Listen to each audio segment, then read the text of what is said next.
ఒక ఊళ్ళో నలుగురు మిత్రులు ఉండేవారు. వాళ్ళ పేర్లు రామారావు, రాజబాబు, నారాయణ, శేషు. నలుగురు హై స్కూల్ చదువు పూర్తి చేశారు. ఎస్ఎస్సి ఎగ్జామ్స్ అయిపోయాక ఒక హోటల్కి వెళ్లి టీ బ్రేక్ఫాస్ట్ చేద్దామని నిర్ణయించుకున్నారు. ఆదివారం రోజు సైకిల్ మీద హోటల్కి చేరుకున్నారు.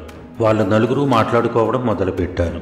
40 ఏళ్ల తర్వాత మళ్ళీ ఇదే తేదీన అంటే ఏప్రిల్ 4న ఉదయం 10 గంటలకు ఈ హోటల్లో కలుద్దాం అన్నాడు రామారావు. ఎందుకలా? అన్ని సంవత్సరాలు కలుసుకోకుండా ఉండడం ఎందుకు? ఎన్నాళ్ళు కలిసి తిరిగాం, కలిసి ఆడుకున్నాం, కలిసి గడిపాం. కనీసం 2-3 సంవత్సరాలకు ఒక్కసారైనా కలుసుకుంటే బాగుంటుంది కదా అన్నాడు రాజబాబు. అలా వద్దు, ఎవరి దారిన వాళ్ళు వెళ్ళిపోదాం. 40 సంవత్సరాల తర్వాత కలుసుకుంటే ఎవరు ఎలాంటి స్థాయికి చేరుకున్నామో ఒకరికొకరు చెప్పుకుంటే చాలా థ్రిల్గా అనిపిస్తుంది అన్నాడు నారాయణ. సరే, అలాగే చేద్దాం. అప్పటి వరకు మనమందరం చాలా కష్టపడాలి, మంచి స్థాయికి రావాలి. మనం మళ్ళీ కలిసిన రోజు మన స్థాయి గురించి గర్వంగా చెప్పుకునేలా ఉండాలి అన్నాడు శేషు. చివరికి ఈ ఆలోచన మిత్రులు నలుగురికి అంగీకారం అయింది. తమకు టీ బ్రేక్ఫాస్ట్ అందించిన వెయిటర్ నాగరాజు ఇదంతా వింటున్నాడు. అతను నెమ్మదిగా వాళ్ళ దగ్గరకు వచ్చి ఇలా అన్నాడు. నాది మీ వయసే. 40 సంవత్సరాల తర్వాత నేను ఇక్కడే ఉంటే కనుక మీ అందరి కోసం ఈ హోటల్లో వేచి ఉంటాను అన్నాడు. వాళ్ళు నవ్వుతూ సరే అన్నారు. నలుగురు తదుపరి విద్య కోసం విడిపోయారు. రోజులు, నెలలు, సంవత్సరాలు గడిచిపోయాయి. సరిగ్గా 40 ఏళ్ల తర్వాత నిర్ణీత తేదీ ఏప్రిల్ 4 ఉదయం ఆ హోటల్ డోర్ వద్దకు విలాసవంతమైన కారు వచ్చింది. రామారావు కారు దిగి వరండా వైపు నడవడం మొదలుపెట్టాడు. రామారావుకి ఇప్పుడు 3 బంగారు నగల షాపులున్నాయి. హోటల్లో అడుగుపెట్టిన రామారావుని గుర్తుపట్టిన నాగరాజు ఎంతో ఆనందంగా, సార్ మీకోసం ఒక నెల క్రితమే రాజబాబు గారు టేబుల్ బుక్ చేశారని చెప్పాడు. 1 గంటలో నారాయణ వచ్చాడు. నారాయణ ఒక మహానగరంలో పెద్ద బిల్డర్ అయ్యాడు. కోట్లు సంపాదించాడు. స్నేహితులిద్దరూ మాట్లాడుకుంటూ వేరే స్నేహితుల కోసం ఎదురు చూస్తుండగా అరగంటలో 3వ స్నేహితుడు శేషు వచ్చాడు. అతనితో మాట్లాడిన తర్వాత శేషు పరిశ్రమలు స్థాపించి పెద్ద వ్యాపారవేత్త అయ్యాడని ఇద్దరికీ తెలిసింది. అందరూ ఆనందపడ్డారు. స్నేహితులు ముగ్గురి కళ్ళు పదే పదే డోర్ వైపు చూస్తున్నాయి. రాజబాబు ఎప్పుడు వస్తాడా అని. ముగ్గురు 40 ఏళ్ల తర్వాత కలుసుకోవడం వల్ల చాలా ఆనందంగా ఉన్నారు.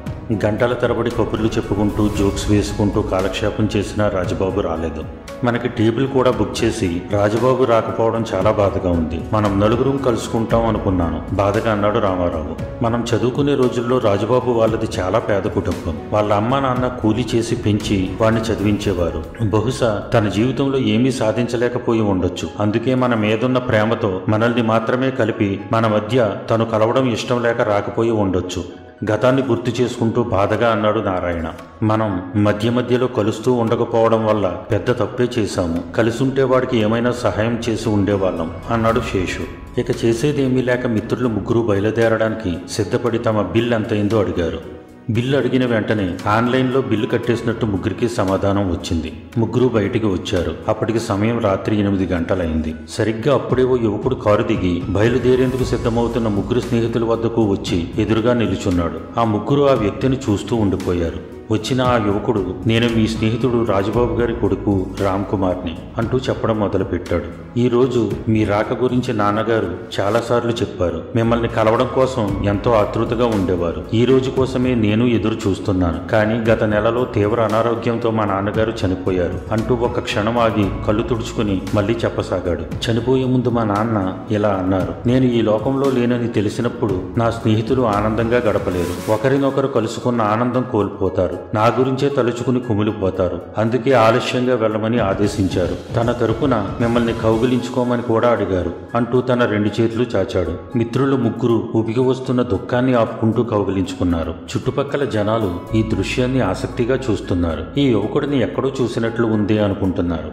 బాబు, నాన్నగారు ఏం చేసేవారు? తన జీవితం ఎలా సాగింది? జేరబోయిన గొంతుతో అడిగాడు రామారావు. నాన్న ఎన్నెన్నో కష్టాలు పడ్డారు. నన్ను చదివించడానికి బరువులు ఎత్తి కూలీ పనులు చేశారు. తన కష్టాలు ఎప్పటికీ నా జీవితంలో చూడకూడదు అనేవారు. ఆయన కష్టానికి ఫలితం దక్కాలని నేను చాలా శ్రద్ధగా చదివాను. ఈ రోజు నేను ఈ జిల్లా కలెక్టర్ని అంటూ ముగించాడు రామ్ కుమార్. అతను చెప్పిన మాటలు విని అక్కడున్న అందరూ ఆశ్చర్యపోయారు. మిత్రులు మాత్రం అతని వద్ద సెలవు తీసుకుని వస్తున్న దుఃఖాన్ని తమలోనే దిగమింగుతూ మంచి స్నేహితుడిని కోల్పోయి కోల్పోయామే అన్న బాధతో వెనుతిరిగారు. మిత్రులారా, అందుకే మీ బంధువులతోనూ స్నేహితులతోనూ శ్రేయోభిలాషులతోనూ వీలును బట్టి కలుస్తూ ఉండండి. వీలు కాకపోయినా వీలు కల్పించుకుని కలవండి. తర్వాత వెళ్దాం, సందర్భం వచ్చినప్పుడు చూద్దాం అనుకుంటూ ఏళ్ల తరబడి వాయిదాలు వేయకండి. ఎందుకంటే మృత్యువును చేరుకోవడానికి ఎప్పుడు ఎవరి వంతు వస్తుందో తెలియదు. ఆ తర్వాత కలుద్దామని ఎంత తాపత్రయపడినా కలవాల్సిన వాళ్ళు మీకు ఎప్పటికీ కనిపించరు. జీవితం అంటే సినిమాలు, రాజకీయాలు, టీవీలు, మొబైల్లు, ఫేస్బుక్లు, వాట్సాప్లు,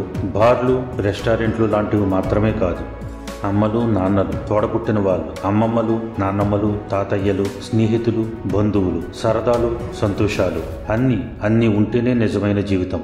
అందుకే వీళ్ళందరితోనూ కలిసిమెలిసి ఉండండి. జీవించినంతకాలం ఆనందాన్ని అనుభవించండి. మిమ్మల్ని కోరుకునే వాళ్ళను కూడా ఆనందంగా ఉంచండి. సర్వేజన సుఖినో భవంతు. డియర్ ఫ్రెండ్స్, ఈ వీడియో మీకు నచ్చితే మరిన్ని మోటివేషనల్ వీడియోలు, మోటివేషనల్ కథలు, సూక్తుల వీడియోల కోసం ఛానల్ సబ్స్క్రైబ్ చేసుకుని పక్కనే ఉన్న బెల్ ఐకాన్ ప్రెస్ చేయండి. అలాగే లైక్ చేయండి, కామెంట్ చేయండి, షేర్ చేయండి. ధన్యవాదాలు.